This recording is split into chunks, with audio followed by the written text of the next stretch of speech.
As a video editor, what frame rate would you use in your sequence to edit a video shot in 100 frames per second? I shot a 2 hours wedding video and most of the clips were captured in 100 frames per second. And I gave one of my students to edit this and he edited the video with a sequence setting of 100 frames per second. And when he was done editing the video, it took days to export. Hi guys. I'm Clinton from GODsHAND Studios, and in this tutorial, we'll be discussing how to create sequence properly in Adobe Premiere Pro. By the end of this tutorial, you should have a good understanding on sequence, how to create them accurately depending on the video clip and the form you are working with. Let's start by understanding what a sequence is. A sequence in Adobe Premiere Pro is like an editing environment in a project where you assemble and edit your video. It serves as the main editing workspace, allowing you to organize your media, apply effects and transitions, and make adjustments to create the final video output. And since a sequence works directly with the clips and media files you import into Premiere Pro, it has its own settings too, such as resolution, frame rate, and aspect ratio, just like any video file. Now that we understand what a sequence is, let's now move into the various ways of creating a sequence in Adobe Premiere Pro. And the first is click and drag, and this is easy to do. This is basically going to the folder where your video is. That's the video file you want to edit. Now, if I select these videos that I want to edit and drag them into my timeline where it says no sequence, it will create a sequence for me automatically. And I can see the sequence here. We've already discussed these icons. The second way of creating a sequence in Premiere Pro is to select the clips you want to edit, then right click on them, then go to New Sequence from Clip. Again, this creates a sequence from the original settings of a clip, which may or may not be what you want. And the third way of creating a sequence is using custom settings, which is the major reason of this tutorial. Let's go ahead and delete this sequence. Before you create a custom sequence, it's important you understand the clips you are editing. And to view the settings of your clip, you can either check it here through the metadata of your clip. For instance, the video info is 3840 by 2160. This is UHD. So I'm basically editing a UHD clip with a frame rate of 25 frames per second. You can also know this by right clicking on your clip and going to the properties, and we can see this here as well. Let's go ahead and create a custom sequence. And you do this by going to your file, new, then sequence. As you can see, the shortcut is Ctrl-N, so I can either click here and it will pop out the new sequence window, or I can just hit Ctrl-N on my keyboard and it will pop out the sequence window. And these are the various settings we have in creating a sequence. But since we are not working with presets here, let's go over to the settings panel. So there are many settings here, but we'll be narrowing it down to the basic settings we'll be working with most of the time. Okay, first of all, make sure your editing mode is in custom. So if it's in any of these presets, ensure to move it to custom. Then the time base, you could basically select the frame rate you shot your video in. But this is best if you shot a normal frame rate, like 25 frames per second, 24 frames per second, 30 frames per second, and stuff like that.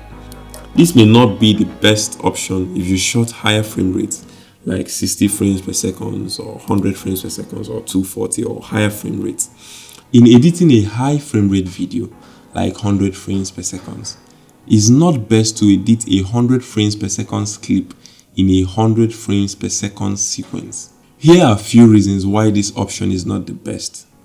Most playback devices and platforms does not support 100 frames per second, like YouTube and some broadcast televisions. The second reason is that higher frame rates generates massive large file sizes and requires more processing power. Like I explained in the beginning of this tutorial, how it took days to export a video edited in 100 frames per second sequence setting. Lastly, high frame rates are majorly used for creating slow motion effects. Therefore, by editing them in standard frame rate sequence, like 24 frames per second, 25 FPS, or even 30 FPS, you can now use the extra frames to slow them down. And this is where the concept comes in. If you are editing a high frame rate footage, it's best to select a standard frame rate that divides the frame rate of your original clip evenly.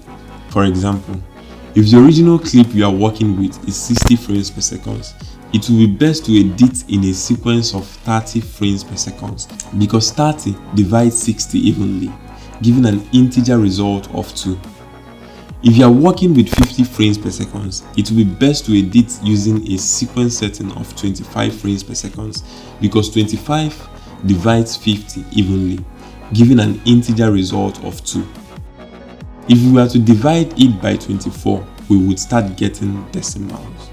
The same logic applies to the other frame rates. For example, if we are working with 100 frames per second, it will go well with 25 frames per second because 25 divides 100 evenly. If we are working with 120 frames per second, it will work better with 24 FPS or 30 FPS because both would divide 120 evenly. I would recommend you do this always till it becomes a major part of your video editing process, even though the result of doing this may not become easily noticeable. Because before I started searching for the solution, I used to have a lot of issues with my slow motion, and it's even worse when I add a warp stabilizer to it.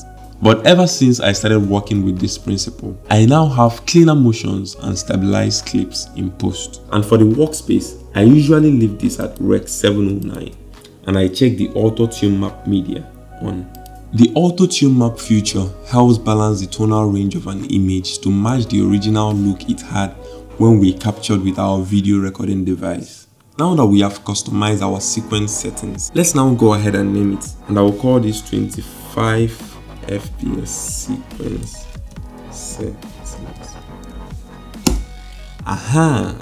As you can see, we've created our own sequence. We can now go ahead and select our clips and drag them into our sequence.